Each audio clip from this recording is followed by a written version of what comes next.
Welcome to my channel दिलचस्प कहानियां। More updates के लिए हमारे चैनल को सब्सक्राइब करें और नोटिफिकेशन आइकन प्रेस कर दें। तो चलिए कहानी शुरू करते हैं।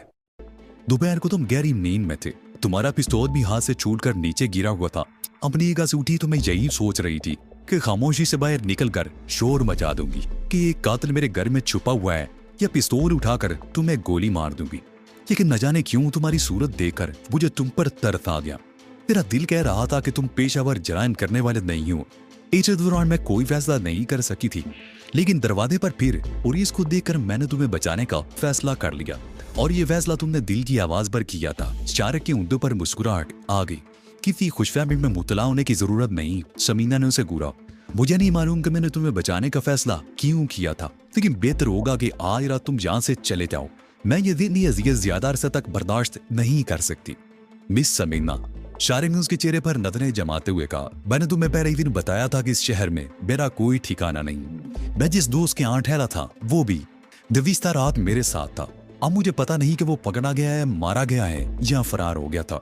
सूरत कुछ भी हो, उसका गाड़ा मेरे लिए महफूज नहीं है। अब तुमने मुझ पर एतमाद कर लिया है तो मुझे एक दिन और, लेकिन तुम इस तरह यहाँ नहीं रह सकते। समीना ने उसके बात काट दी। किसी को पता चल गया तो मैं मुंह दिखाने के काबिल नहीं रहूंगी। मैं तुम पर कोई आंच नहीं आने दूंगा, ये मेरा वादा है। शारिक ने कहा, मैं एहसान फरामोश नहीं हूँ। अपनी जान तो दे सकता हूँ, मगर तुम पर कोई अर्फ नहीं आने दूंगा। तुम अपने दोस्त के पास कहाँ ठहरे हुए थे? समीना ने पूछा। कादूना म्यूस्टर से पास जिसके मकान पर पुलिस ने रेड किया था? नहीं, मैं सैनमा के करीब ठहरा हुआ था। लेकिन तुम कालू को कैसे जानती हो? शारिक ने उलझी हुई नजर से उसकी तरफ देखा। कालू को मैं नहीं जानती, समीना ने जवाब दिया। वो इस इलाके का बदनाम आदमी है। अरसा से यहाँ मुनशियात का कारोबार कर रहा है। इस इलाके के लोग कई मरतबा उसके खिलाफ पुलिस में रिपोर्ट कर चुके हैं। आज महल्ले की जो औरतें आई थी उनसे पता चला कि पुलिस ने कल रात उसके मकान पर छापा मारा था।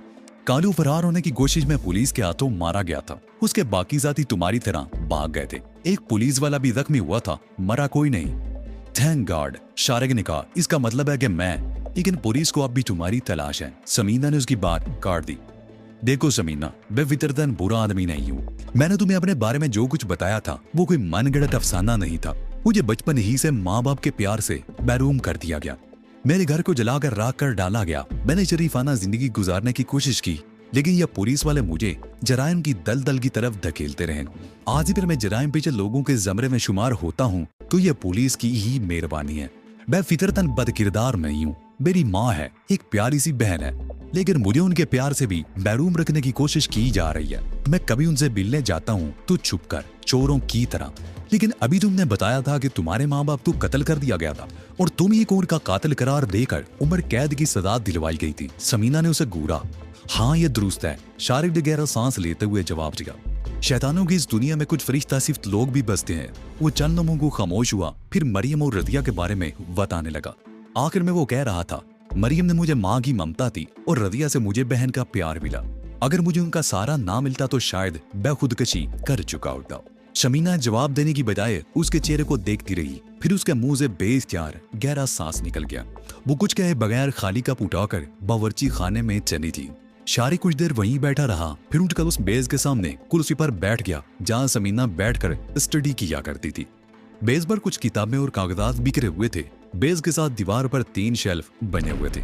उनमें भी कुछ किताबें आरास्ता थी। सबसे ऊपर वाले शेल्फ में खवातीन के लिखे हुए कुछ नावल भी रखे हुए थे।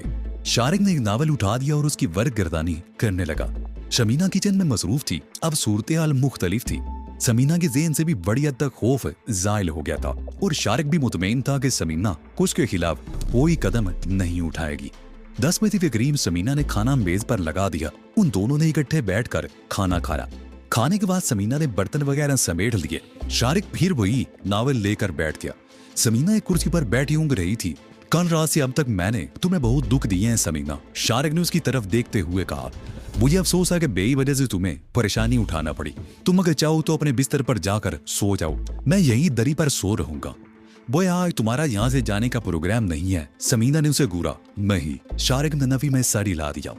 शमीना गहरा सांस लेकर रह गई। वो उठकर अपने कमरे में आ गई। उसके बेड पर 2 तकिए थे। उसने एक तकिया उठाकर शारिक की कुर्सी के करीब दरी पर फेंक दिया और कमरे का दरवाजा भीड़ कर अपने बिस्तर पर लेट गई। शमीना बिस्तर पर लेटते ही देर तक शारिक के बारे में सोचती रही। उसकी समझ में खुद भी नहीं आ रहा था कि उसने शारिक को पुलिस के हवाले क्यों नहीं किया था और वो इस पर एतमाद क्यों करने लगी थी। गुज़िश्ता रात और आए दिन में शारिक ने अगर किसी इखलाकी रवैये का इजहार नहीं किया था तो इसका यह मतलब हरगिज नहीं हो सकता था कि वो वाकई शरीफ आदमी है। वो देर तक शारिक के बारे में सोचती रही। वो अजीब सी कैफियत में मुंतला थी। कभी उसके पूरे जिस्म में सिलसिले की लहरें तोड़ जाती और कभी वो गुदगुदाहट सी महसूस करने लगती। उसने सामने दीवार की कलाक की तरफ देखा। 1 बजने वाला था। हर तरफ खामोशी थी। घड़ी की टिक टिक की आवाजें उसके दिल की धड़कनों से हम आहंग हो रही थी। वो पलंग से उठकर दबे कदमों दरवाजे के करीब आ गई। उसने दरवाजा थोड़ा सा खोलकर बाहर झांका। शारिक दरी पर सो रहा था। उसने दोनों टांगे इस तरह समेट रखी थी जैसे सर्दी लग रही हो। उसने मुड़कर अपने बिस्तर पर रखी हुई चादर उठाई और दबे कदमों कमरे से निकलकर शारिक के करीब आ गई। उसने चादर शारिक पर डाल दी और दोबारा कमरे में आकर बिस्तर पर लेट दी। शारिक का ख्याल उसके ज़हन पर मुसल्लत था। शारिक का चेहरा बार बार उसकी नजरों के सामने आ जाता। कभी उसका चेहरा बहुत भयानक हो जाता और कभी इस कदर मासूमियत आ जाती कि फरिश्ते भी रश करने लगे। शमीना बार बार सर झटक रही थी। वो शारिक के बारे में क्यों सोच रही थी? उसका शारिक से क्या ताल्लुक है? जईसम खुश सोचते हुए बिलाखिर उसकी आंखें नींद के बोझ से झुकने लगी और वो दुनिया और माफिया से बेखबर हो गई। शमीना के कमरे में जाने के बाद शारिक काफी देर तक कुर्सी पर बैठा वो नावल पढ़ता रहा। 2 मोहब्बत करने वालों के दिलों की कहानी थी और बड़े दिलचस्प पैराए में लिखी गई थी। बात जुमले बड़े खूबसूरत थे और उन्हें अंडरलाइन किया हुआ था। उन जुमलों को पढ़कर दिल में अजीब गुदगुदाहट सी महसूस होती थी। वो कुर्सी पर बैठे बैठे थक गया तो दरी पर लेट कर पढ़ने लगा। शमीना एक तकिया उसके करीब फेंक दी थी जिसे उसने फोल्ड करके सर के नीचे रख लिया था। किताब दिलचस्प थी, छोड़ने को दिल ही नहीं चाह रहा था, लेकिन उसकी आंखों में मिर्चें सी लगने लगी थी। उसने किताब का वो सफा मोड़ दिया और किताब मेज पर रखकर दरी पर लेट गया। उसे कुछ सर्दी सी महसूस हो रही थी, लेकिन कुछ ही देर बाद वो नींद की आगोश में पहुंच चुका था। वो बड़ी गहरी नींद सोया था। नावल के बाद मनादर और जुमले इस कदर खूबसूरत थे कि उसके ज़हन से चिपक कर रह गए थे और नींद में उसे हसीन सपने दिखाई दे रहे थे। वो एक वादी में घूम रहा था। ये वादी फितरत का हसीन तरीन शायकार थी। उसके चारों तरफ सब्जा था। रंग बिरंगे फूल अपनी बहार दिखा रहे थे।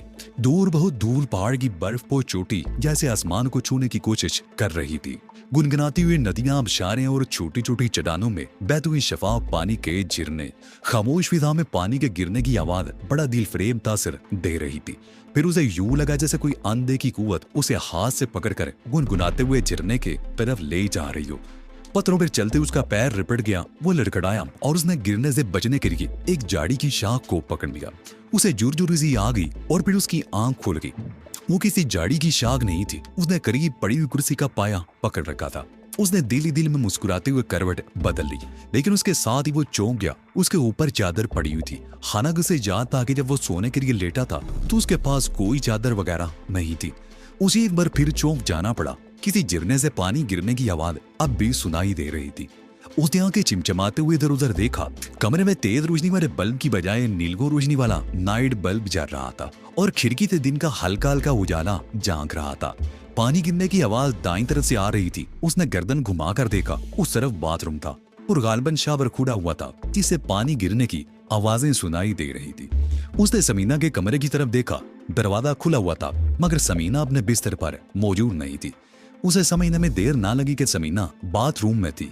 4 मिनट बाद पानी गिरने की आवाज बंद हो गई। शारिक बदाए आंखें बंद किए लेटा था, लेकिन वो पलकों में मामूली सी झुर्री पैदा किए बाथरूम की तरफ देख रहा था। कुछ देर बाद बड़ी आहिस्तगी से बाथरूम का दरवाजा थोड़ा सा खुला। समीना ने बाथरूम के दरवाजे की आड़ से झांक कर उसकी तरफ देखा और फिर दरवाजा खोलकर बाहर निकल आई। शारिक को सीने में दिल डूबता हुआ महसूस होने लगा था। समीना एक बड़ा तोरिया जिस्म पर लपेटे बाथरूम से बाहर निकली थी। तोरिया पूरी तरह उसकी सतरपोशी नहीं कर रहा था। लंबे स्याह बालों से पानी टिपक रहा था और नीलगो रोशनी में जिस्म के बाज हिस्सों पर पानी के कतरे चमकते हुए नजर आ रहे थे। शारिक ने अपना सांस रोक लिया। समीना उसकी तरफ देखते हुए नंगे पैर दरी पर दबे कदमों चलती हुई तेजी से अपने कमरे में घुस गई और उसने अंदर से दरवाजा बंद कर लिया। शारिक के मुंह से बेइख्तियार गहरा सांस निकल गया। वो दरी पर लेटा बंद दरवाजे की तरफ देखता रहा। फिर उसने करवट बदल ली। उसने आंखें बंद कर ली। दोबारा सोने का तो अब सवाल ही पैदा नहीं होता था। वो चश्मे तसव्वुर से दिल फरेब मंजर देखने लगा। पानी टिपकाती हुई स्याह जुल्फे और मरमरी बदन पर मोतियों की तरह चमकते हुए पानी के कतरे। तकरीबन आधे घंटे बाद कमरे का दरवाजा खुला। समीना बाहर निकली। उसने तोरिया पगड़ी की तरह सर पर लपेट रखा था। पुष्ट पर तोरिया के बाकी हिस्से में उसकी स्याह जुल्फे लिपटी हुई थी। वो शारिक की तरफ देखते हुए किचन में आ गई। इस वक्त 7 बज रहे थे। बाथरूम में जाने से पहले उसने दूध ले लिया था। किचन में आते उसने चूल्हा जलाया और दूध की पतीली ऊपर रख दी। शारिक कुछ देर तक लेटा रहा और फिर करवट बदलते हुए उसने आंखें खोल दी और उठकर बैठ गया। उसने किचन की तरफ देखा। समीना वहां नजर नहीं आ रही थी। वो उठकर बाथरूम में घुस गया। 4 मिनट बाद वो मुंह हाथ धोकर बाहर निकला और किचन के दरवाजे पर खड़ा हो गया। तोलिया, उसने कहते हुए समीना की तरफ हाथ बढ़ा दिया। तोलिया? समीना गड़बड़ा गई। वो वहां कुर्सी पर रखा है। शारिक चन्न में समीना की तरफ देखता रहा। दुपट्टे के बगैर वो शारिक को खासी बदली हुई नजर आ रही थी। समीना उसकी नजरों का मरकज ताड़ कर घबरा सी गई। उसने रुख बदल दिया और केतली में चाय का पानी रखने लगी। शारिक वापस मुड़ गया और कुर्सी के पुष्प पर रखा हुआ तौलिया उठाकर मुंह पोंछने लगा। थोड़ी देर बाद समीना चाय बनाकर ले आई। उसने एक कप शारिक के सामने रख दिया और अपना कप बेज के किनारे पर रखकर बेज पर बिखरी हुई किताबें और कागज समेटने लगी। उसने कागज एक रजिस्टर में रख दिए और 2 किताबें रजिस्टर के ऊपर रखकर उन्हें अलग रख दिया। फिर वो दूसरी कुर्सी पर बैठकर चाय की चुस्कियां लेने लगी। मैं आज कॉलेज जाऊंगी, उसने शारिक की तरफ देखे बगैर कहा। रोटियां पकाकर रख जाऊंगी, फ्रिज में अंडे रखे हुए, आमलेट बनाकर खा लेना। शारिक जवाब देने की बजाय खामोशी से उसकी तरफ देखता रहा। ठीक है, उसने मेज पर से एक कागज उठाकर अपने सामने रख दिया और बाल पेन से उस पर कुछ लिखने लगा। फिर कागज उसकी तरफ बढ़ाते हुए बोला, तुम्हारे कॉलेज के रास्ते में गारमेंट्स दी कोई दुकान तो जरूर होगी। एक पैंट और एक टी शर्ट ले दिया ना, ये पैसे रख लो। उसने जेब से 100 के 5 नोट निकाल कर उसकी तरफ बढ़ा दिए। कपड़ों को डिब्बों से निकाल कर किसी थैले में डाल लेना। यहाँ तो डिब्बे किसी की नजरों में आ गए तो शुभ होगा।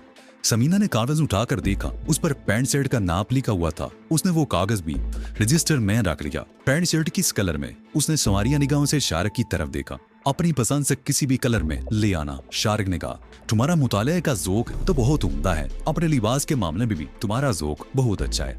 अब देखना यह है कि मर्दाना लिबास में तुम्हारा इंतखाब क्या है। वैसे तुम्हारी वापसी कितने बजे होगी? आमतौर पर 3 बज जाते हैं, समीना ने जवाब दिया। चाय पीने के बाद वो एक बार फिर किचन में घुस गई और नाश्ते के लिए पराठे बनाने लगी। 7:45 बजे के करीब उन दोनों ने बैठकर नाश्ता किया। शारिक इसी दौरान कनक उसे बार बार उसकी तरफ देख रहा था। 8:15 बजे समीना घर से रुखसत हो गई। उसने मकान के बाहर ताला लगा दिया था। आमतौर पर वो 7:30 बजे घर से निकलती थी। 8 बजे कॉलेज शुरू हो जाता था, लेकिन आज उसे अच्छी खासी देर हो गई थी। उसके जाने के बाद शारिक ने तमाम खिड़कियों के पर्दे बराबर कर दिए और वही नावल लेकर बैठ गया। कहानी खासी दिलचस्प थी। वो तकरीबन 1 घंटे तक कुर्सी पर बैठा नावल पढ़ता रहा। फिर उठकर समीना वाले कमरे में आ गया और उसके पलंग पर नीम दराज होकर पढ़ने लगा। समीना के बिस्तर पर लेटते हुए उसे अजीब सा एहसास हो रहा था। वो किताब पढ़ते पढ़ते सो गया। उसकी आंख खुली तो 2 बज रहे थे। भूख का एहसास हो रहा था। उसने उठकर मुंह हाथ धोया और किचन में आ गया। फ्रिज में से 2 अंडे निकाले और एक प्याले में तोड़कर फेंटने लगा। नमक मिर्च मिलाकर उसने तवा चूल्हे पर रखा और आमलेट बनाने लगा। उस तवे पर उसने रोटियां भी गर्म कर ली थी। वो रोटी खा रहा था कि बाहर रिक्शा रुकने की आवाज सुनाई दी। सुबह से अब तक कई रिक्शा गली में से गुजरे थे, लेकिन ये रिक्शा दरवाजे के बिल्कुल सामने आकर रुका था। उसने उठकर खिड़की से झांक कर देखा। उसका ख्याल दुरुस्त निकला, वो समीना ही थी। जब वो बाहर का गेट खोलकर अंदर दाखिल हुई तो उसके हाथ में किताबों और रजिस्टर के अलावा 2 फूले हुए शॉपिंग बैग भी थे। कंधे पर पर्स भी टंगा हुआ था। अंदर दाखिल होकर उसने बाहर का गेट बंद कर दिया। कुछ देर बाद जब वो दरवाजे के करीब पहुंची तो शारिक ने लाख वाई ना बटाकर आहिस्तगी से दरवाजा खोल दिया। ओह, समीना अंदर दाखिल होते हुए बोली, तो तुम यहाँ खड़े मेरा इंतजार कर रहे थे? मैं अभी खाना खाने बैठा था। दरवाजे पर रिक्शा रुकने की आवाज सुनी तो उठकर झांकने लगा। आओ मैंने खाना खा लो, मैंने भी अभी अभी आमलेट बनाया है, रोटी भी गर्म कर लिया है, शारिक ने कहा। समीना ने रजिस्टर, किताबें और दूसरी शॉपिंग बैग बेच पर एक तरफ रख दिए और उसके सामने दूसरी कुर्सी पर बैठ गई। उसने पहला नवाला मुंह में डाला ही था तो उसके चेहरे के तासरात बिगड़ गए। ये आमलेट बनाया और ये तुम खा रही हो? उसने शारिक को घूरा। क्यों, क्या हुआ? जरा सा नमक ही तो तेज है, शारिक बोला। जरा सा, समीना बोली। जहर की तरह कड़वा हो रहा है ये आमलेट, इसे छोड़ो, मैं दूसरा बनाकर लाती हूँ। वो प्लेट उठाकर किचन में चली गई। 4 मिनट बाद दूसरा आमलेट बनाकर ले आई। खाने के बाद समीना ने बर्तन समेटकर किचन में रख दिए और वापस आकर बेस पर रखा हुआ एक शॉपिंग बैग खोलने लगी। उसने एक पैंट और शर्ट निकालकर शारिक के सामने रख दी थी। मुझे तो यही कलर अच्छे लगे थे, अब तुम्हें पसंद आते हैं या नहीं? कायल हो गया भाई तुम्हारे ज़ौक का, शारिक मुस्कुरा दिया। बहुत अच्छे कलर हैं। शुक्रिया, समीना ने कहते हुए दूसरा थैला उठा लिया और किचन में चली गई। उस थैले में गोश्त और सब्जी वगैरह थी। उसने सब्जी और गोश्त फ्रिज में रख दिया और दोबारा शारिक के सामने कुर्सी पर बैठ गई। मेरा ख्याल है आज तुम्हें चले जाना चाहिए, वो उसकी तरफ देखते हुए बोली। तुम पढ़े लिखे हो, तुम्हें यह भी एहसास होना चाहिए कि इज्जत ही औरत का सरमाया होता है और एक बार उसकी इज्जत पर हर्फ आ जाए तो वो जीते जी मर जाती है। तुम्हें यह कहने की जरूरत नहीं, बयाल ही चला जाऊंगा। लेकिन क्या? समीना हुई हुई निगाहों से उसकी तरफ देखने लगी। तुम्हें ये वादा करना होगा कि मैं दोबारा जब भी यहाँ आऊँ मुझे ये दरवाजा खुला हुआ मिलेगा। शारिक ने जवाब दिया। क्या मतलब है?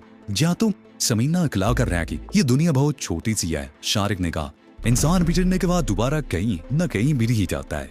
हम चंद रोज पहले हम बस में मिले थे, उसके बाद यहाँ हमारी मुलाकात हो गई। मुलाकात फिर भी हो सकती है, लेकिन मैं ये वादा करता हूँ कि अगली मर्तबा जब भी यहाँ आऊंगा तो तुम्हें इस तरह मुझे छुपाने या मुझसे डरने की जरूरत नहीं होगी। तुमने अजीब सी उलझन में मुब्तला कर दिया है मुझे, समीना बोली। सब महल्ले वाले जानते हैं कि मैं यहाँ अकेली रहती हूँ। मेरा कोई रिश्तेदार यहाँ नहीं है, किसी का यहाँ आना जाना नहीं। मेरा छोटा भाई लाहौर से महीने में एक आध बार यहाँ आ जाता है। उसे मेरे पड़ोसी भी जानते हैं, लेकिन एक अजनबी तो मैं दूसरों के लिए होऊंगा, तुम्हारे लिए नहीं। शारिक ने उसकी बात काट दी। इस माशरे में इंसान अकेला नहीं है, इसके अवीदो कारब और दीगर मिलने मिलाने वाले भी होते हैं। अगर तुम यहाँ अकेली रहती हो तो इसका मतलब ये नहीं कि तुम्हें कोई मिलने के लिए भी जहाँ नहीं आ सकता। तुम मेरी बात समझने की कोशिश नहीं कर रहे, समीना बोली। मैं तुम्हारी बात का मतलब अच्छी तरह समझ रहा हूँ। बहरहाल अब इस मौजू पर मजीद बहस नहीं होगी, शारिक ने कहा। समीना खामोश होगी। वो दिल्ली में पीछो ताब खा रही थी। ये चीज जबरदस्ती थी कि वो उसे यहाँ आने से मना नहीं कर सकती थी। वो उठकर अपने कमरे में चली गई और दरवाजा बंद करके बिस्तर पर लेट गई। 5 बजे जब वो कमरे से निकली, उसने शारिक को चाय बना कर दी और किचन में दूसरे कामों में मसरूफ हो गई। तकरीबन 7 बजे वो शारिक के पास आकर बैठती। इस मर्तबा वो फर्स्ट एड बॉक्स भी साथ ले आई थी। लाओ मैं तुम्हारी ड्रेसिंग कर दूं। शारिक ने पतलून का पांचा ऊपर उठाकर टांग आगे कर दी। समीना दरी पर बैठ गई थी। उसने पट्टी खोलकर एक बार फिर जख्म को साफ किया और ड्रेसिंग कर दी। यहाँ से जाने के बाद चंद रोज कहीं आराम से बैठ जाना और किसी डॉक्टर को भी दिखा देना। जख्म खराब हो गया तो जिंदगी भर का रोग बन जाएगा, समीना ने कहा और फर्स्ट एड बॉक्स संभाल कर हाथ धोने के लिए बाथरूम में चली गई। आराम तो मुझे इसी घर में मिल सकता है और तुम यदि देखभाल करने वाली हो तो टांग तो क्या, बिल के जख्म भी भर जाएं। शारिक ने मुस्कुराते हुए कहा। शारिक, समीना ने उसके चेहरे पर नजरें गाड़ते हुए कहा, तुमने मुझे जो अपने बारे में बताया है वो सच है? मुझे अफसाने गढ़ने नहीं आते, शारिक ने जवाब दिया। समीना खामोशी से उसकी तरफ देखती जा रही थी। उसने जो सोचकर शारिक से ये बात पूछी थी उसे जबान पर नहीं ला सकी। वो कुछ देर तक वहां बैठी रही और फिर बावर्ची खाने में आ गई। तुम कॉलेज में लेक्चरार हो, तनख्वाह भी बाकूल होगी, घर के कामकाज के अलावा कोई मुलाजमत क्यों नहीं रख लेती? शारिक ने पूछा। वो भी अपनी जगह से उठकर किचन के दरवाजे पर आ गया था। मुलाजमा रखी थी एक मर्तबा, समीना ने जवाब दिया। आधा राशन वो चुरा कर अपने घर ले जाती थी और घर का आधे से ज्यादा काम मुझे ही करना पड़ रहा था। हाँ, आजकल यही सब कुछ तो हो रहा है, शारिक बोला। वो दरवाजे में खड़ा गहरी नजरों से समीना की तरफ देख रहा था। 9 बजे के लगभग समीना ने खाना तैयार करके मेज पर लगा दिया। वो दोनों खामोशी से खाना खाते रहे। खाने के बाद 10 बजे के लगभग शारिक ने बाथरूम में जाकर लिबास तब्दील किया। बैनी कमीज और पैंट बाथरूम में ही टंगी रहने दी। वो कपड़े में यहीं छोड़े जा रहा हूँ, उन्हें जाया कर देना। बेहतर होगा कि जलाकर उनकी राख फ्लैश में बहा देना, शारिक ने कहा। तो तुम वाकई जा रहे हो? समीना ने अजीब सी निगाहों से उसकी तरफ देखा। तो क्या मुझे नहीं जाना चाहिए? शारिक बोला। नहीं, मेरा ये मतलब नहीं, समीना जल्दी से बोली। तुम्हारा चले जाना ही बेहतर है। शारिक चलने में खामोशी से उसकी तरफ देखता रहा, फिर बोला। मेरी वजह से तुम्हें जो दुख पहुंचा है उसके लिए मैं माजरत चाहता हूँ। अब जरा दरवाजे पर जाकर देखना, अगर गली में रास्ता साफ हो तो मैं निकल चलूंगी। समीना चंद ने उसकी तरफ देखती रही, फिर एहतियात से दरवाजा खोलकर बाहर आ गई। शारिक दरवाजे की आड़ में रुक गया। समीना ने आगे बढ़कर आहिस्ते से बाहर का गेट खोला और गली में इधर उधर झांकने लगी। 2 आदमी गली में बातें करते हुए जा रहे थे, उनके अलावा गली में और कोई नहीं था। अभी 10:30 ही बजे थे। गली में कोई भी आ सकता था या किसी घर से कोई निकल सकता था। समीना जलना में गली में इधर उधर देखती रही, फिर उसने पीछे मुड़कर इशारा कर दिया। शारिक दरवाजे से निकलकर गेट के करीब आ गया। समीना रास्ते में खड़ी थी। उसने समीना को बाजू से पकड़कर एक तरफ हटाया। उसके हाथ की गिरी से समीना के जिस्म में सिनसिनी की एक लहर दौड़ गई। वो एक तरफ हट गई। शारिक ने इधर उधर झांका और गेट से निकलकर उसी तरफ चल दिया जिस तरफ 2 आदमी जा रहे थे। चंद कदम चलने के बाद उसने मुड़कर देखा, समीना भी गेट में खड़ी थी। शारिक मुड़कर तेज कदम उठाते हुए चलने लगा। शमीना ने ऐसी से गेट बंद कर दिया और तेजी से कमरे में आकर दरवाजा बंद कर दिया और दीवार से टेक लगाकर खड़ी होगी। वो दाएं हाथ से बाएं बाजू को उसी जगह से सहला रही थी जहां शारिफ ने गेट से निकलते हुए हाथ रखा था। उसे यूं महसूस हो रहा था जैसे शारिफ में अब भी उसके बाजू पर गिरफ्त जमा रखी हो।